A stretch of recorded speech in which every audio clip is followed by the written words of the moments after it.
ایک بات بہت مشہور ہے کہ عورت کا کوئی گھر نہیں ہوتا۔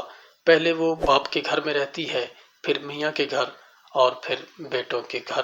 سننے میں کافی خوشنما لگتا ہے اور ہماری خواتین میں یہ کافی مقبول ہے، لیکن حقیقت کیا ہے؟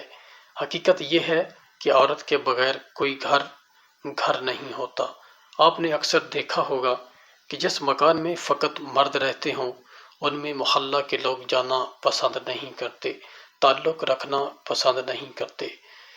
اس طرح عزیز و اقارب بھی ایسے عزیز کے گھر نہیں جاتے جو تنہا رہتا ہو۔ اس مکان کو گھر کا درجہ کس وجہ سے ملتا ہے؟ کون اینٹوں سے بنے اس مکان میں محبت، اپنائیت اور مسکراہٹیں شامل کرتی ہے؟ یہ اعزاز فقط عورت کی قسمت میں ہے۔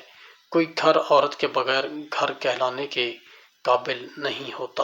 عورت کا بے شک مکان ہو نہ ہو، لیکن گھر عورت کا ہی ہوتا ہے۔